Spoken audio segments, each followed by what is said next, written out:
여러분 안녕하십니까? 황교안입니다. 오늘부터는 황교안의 경제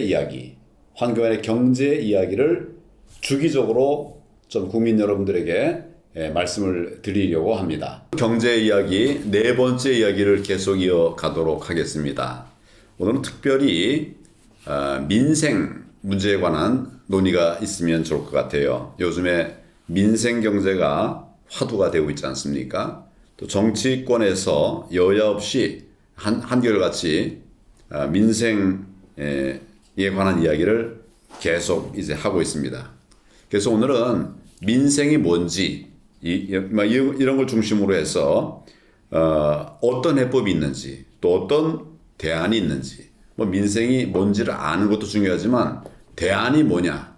그래서 우리 독자들이 대안을 하나씩 찾아가는 것이 굉장히 중요할 것 같습니다. 그래서 먼저 민생경제학 분야에서 여러 가지 논란이 있을 수 있는데 민생경제학이라고 하는 게 따로 있는지 어떻습니까? 예, 엄밀하게 말하면은 민생경제학이라는 전공 분야는 존재하지는 않습니다. 예, 저도 들어본 일이 없는데 요즘 참 말들이 다듬어져 가다 보니까 점점 더 멋있어져 가요. 예. 그리고 국민 경제하고 또 민생 경제 이런 말은 좀 있는 것 같아요. 그 부분 좀 설명을 좀 해주시면 고맙겠습니다. 네, 예.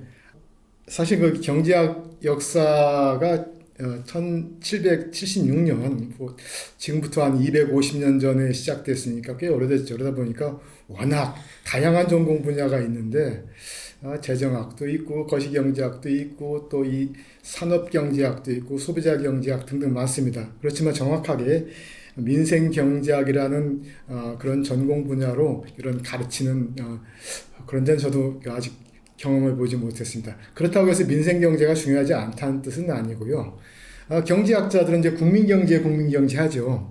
근데 국민경제라는 것이 워낙 커다란 덩어리다 보니까 누구의 관점에서 경제를 보냐에 따라서 국민의 관점에서 본다면은 민생경제가 되는 것이고요. 또 기업의 관점에서 본다면 산업경제가 될 수도 있고 이게 관점의 차이인 것 같습니다.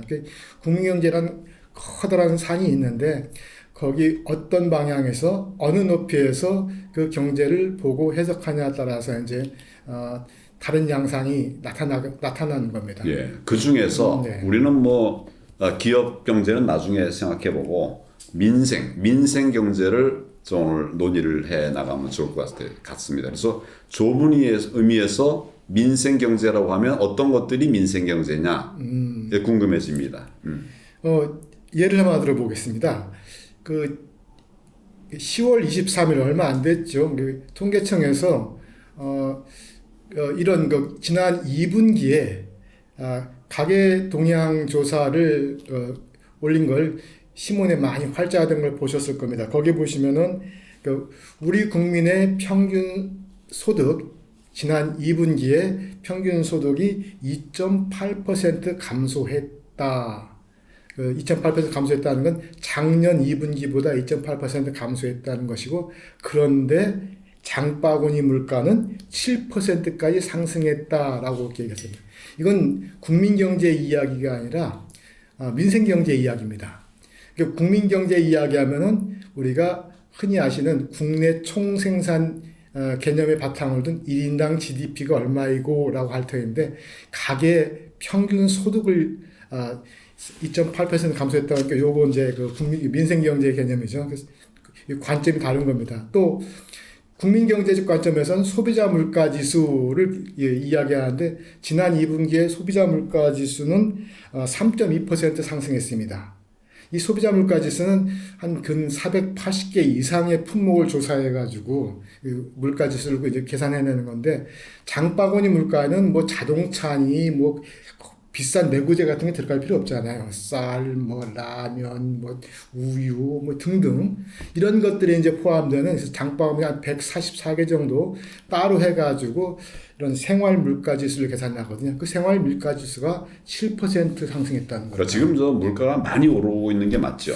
그렇죠. 예, 이를테면 여러 가지 수치들보다도 국민들이 실제로 체감하는 체감 물가 지수가 굉장히 나빠지고 있는 것 같아요. 그렇습니다. 예, 지금 어느 정도로나 이제 체감 물가가 나쁘다고 판단하고 계신가요? 이분기 통계를 보시면은 우리나라 소비자 물가 지수는 3.2% 상승했는데 생활 물가 지수는 7%, 뭐 가공식품이라든지 그래서 뭐 등등 보면은 우리 실제 경제학자들이 케어하는 물가보다 2배 이상 높은 거죠. 그러니까 요새 국민들은. 저도 이제 식당 가보면 전에는 7,000원짜리 식사가 있었어요. 예, 맞습니다. 근데 요새는 다 10,000원 넘고 예. 10,000원을 보통 넘는 게 아니라 뭐 13,000원, 14,000원 이렇게 되더라고요. 그 전에 그 7, 8,000원 하던 게 13,000원.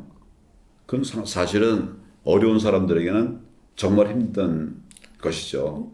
이런 게 바로 민생 아니냐. 그렇죠. 그래서 예. 민생하면은 일단 이게 내 주머니에 지갑에 돈이 얼마만큼 매달 들어오는지, 그리고 소비 예. 물가가 어떻게 되는 건지, 우리 집에 또 이런 그 자산 구성 빚은 얼마나 되는지, 또 내가 투자한 뭐 지금 뭐 주식 투자 인구도 1,000만 명이 넘으니까요. 요즘 뭐 주가 지수가 상당히 어려운 상황인데 이런 것들이 다 민생과 관련된 거죠. 다시 말씀드리자면은 민생이라는 분야가 국민 경제와 동떨어져 가지고 독립적으로 존재하는 것이 아니라 국민 경제의 한 부분이다. 그래서 민생 경제는 국민 경제의 한 부분 집합인데 우리 국민 일반적인 생계 활동과 관련해 가지고 국민 경제를 보는 관점에서 우리가 민생 경제라고 하는 것이다. 이게 중요합니다. 다시 말하면 우리 지갑이 두툼해지려면은 국민 경제가 성장하지 않고 민생만 따로 두툼하게 하시는 방법은 없거든요. 그렇습니다. 국민 경제 전체 파이가 커져야지 민생 경제의 파이도 커지는 거거든요. 그래서 그런 점에서 상당히 걱정스럽죠. 예, 감사합니다. 그럼 그냥 이제 다음 얘기로 넘어가기 전에 간단하게 물가를 낮추려면 어떻게 하면 될까요? 와우. 물가를 낮출 수 있다면은 대단한 그래서 일단 그 물가 대책을 이제 알려면 먼저 원인부터 알아야 되는데요. 그렇죠. 원인을 알아야지 네. 또 대책도 마련하고 의사가 진단하기 전에 처방을 할 수는 없잖아요. 맞습니다. 예. 그 원인부터 그러면 예. 좀 질문을 좀 바꿔가도록 그렇게 하죠. 예. 오늘도 우리 황일학 박사님과 함께 어려운 이야기를 쉽게 하기 위해서 애를 쓰고 있는데 어려운 얘기라서는 정말 쉽게 얘기는 잘 안 되네요. 그렇죠. 예, 그렇지만 이제 한 회 한 회 늘어가면 시간이 늘어가면서 우리 어려운 이야기 쉽게 하도록 하겠습니다. 우리 여러분들이 삶이 팍팍한 게 아니라 풍성해질 수 있도록 그렇게 하겠습니다. 오늘은 민생 경제가 도대체 뭐냐? 민생 경제의 개념에 관한 이야기를 했는데 아는 데서 끝나는 것이 아니라 그러면 우리가 민생 경제를 어떻게 살려나갈 수 있도록 정부는 어떻게 할 것이냐, 그리고 또 나는 어떻게 할 것인가에 관한 교훈을 얻기 위해서 마련한 시간이었습니다. 나름대로 의미 있는 그런 이야기가 되었으면 좋겠습니다. 오늘도 수고 많으셨습니다.